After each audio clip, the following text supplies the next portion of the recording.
Hey everyone, I hope you're well. Today was quite interesting because press basically got access to Season 10 or Emergence, and they have a bunch of information that they've shared, and I just want to talk about that and my opinions of it. So we're going to be basing this off some information that GameSpot just posted in an article. There'll be a link in the description. You can check it out and read through all of the nitty-gritty details. So this is sort of like an early patch notes video because a lot of the changes are being revealed here. A lot of the small meta changes, the care package changes, there's some really juicy things. Disruptor rounds, anyone? Yeah, it's coming back alongside a lot of other changes. So we're going to jump into it. Obviously, we know a lot about Seer's abilities now with the gameplay trailer, but there's a bit more information about Seer's abilities in this article. What's really interesting to me is Seer's tactical can actually interrupt a player's use of healing items and revives and reveal their locations and health to Seer for 8 seconds. That's pretty interesting. And as we learned with the launch trailer, Seer can use his ultimate to basically reveal any players in an area that move or shoot.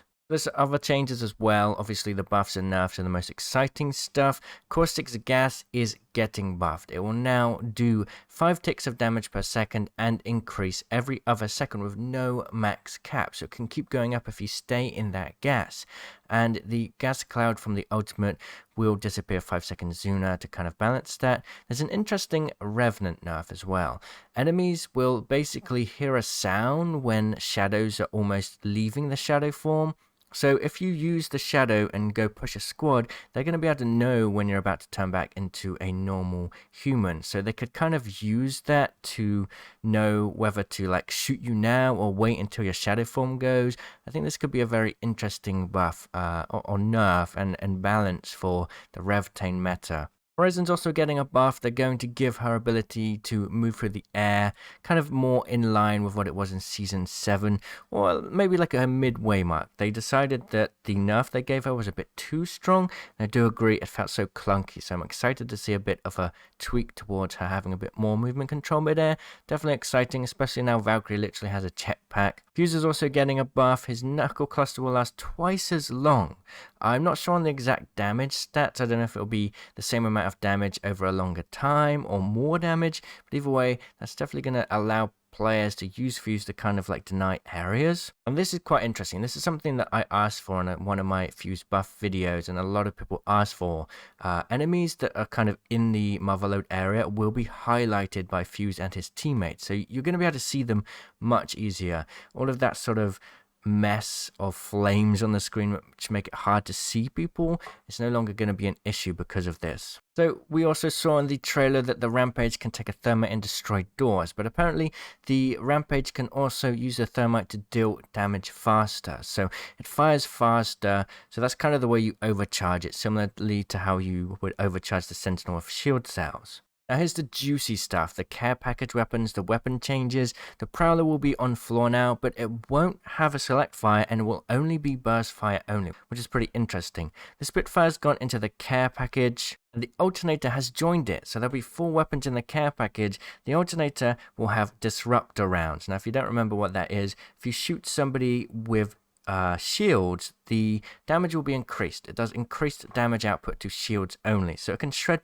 through people's shields pretty fast. They're also getting rid of the Anvil Receiver and the Quick Draw, and the Quick Draw will basically be automatically applied to all pistols. So sort of like all pistols are going to have a little bit better handling now, which is pretty cool. That's kind of like a wingman in RE45 buff. And now they're also adding a new hop-up called Boosted Loader. So when you shoot, you can reload faster if you reload at the right time, and you also get bonus ammo, which is pretty interesting. It's a timing-based hop-up, apparently similar to Deadeye's Tempo. I'm not sure how it's going to work exactly, but pretty exciting stuff. They've also nerfed the EVA 8.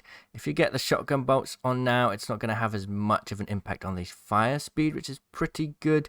And also, they're changing something. The reload speed of weapons used to increase when you had a blue or purple tier mag, but now it is not going to be the case. That ability to reload your gun faster will go to stocks instead. So stocks are going to become more valuable in the meta. That's pretty cool to see. And marksman rifles will start to take sniper stocks instead of AR stocks. Finally, for weapons, the Outstar is kind of getting a massive change. It will now take barrel stabilizers and extended magazines. High level mags will increase the time it takes for it to overheat, so basically more ammo per reload in a way, and it will also allow it to cool down faster when it overheats. So a pretty cool change to the Outstar. I wonder if the damage will be changed. There's not really any details here. One of the devs did say that there'll be more in-depth patch notes coming soon. And then of course we will get ranked arenas mode. We learned a lot about that already, and there'll also be a Valkyrie and Horizon legendary skin, which we saw in the gameplay trailer, as well as a Vault reactive skin, which we also saw in the gameplay trailer. So that's pretty much it for the overview of all of these changes. Once again, the GameSpot article is in the description. I'll also put it in the pinned comment if you want to read it in more detail. But yeah, pretty exciting. I'm really excited to try the alternator. I think that's going to be hilarious. Hopefully it's not as powerful as it was in the past. But anyway, that's me. Thanks for watching. I'll see you in the comments. Cheerio!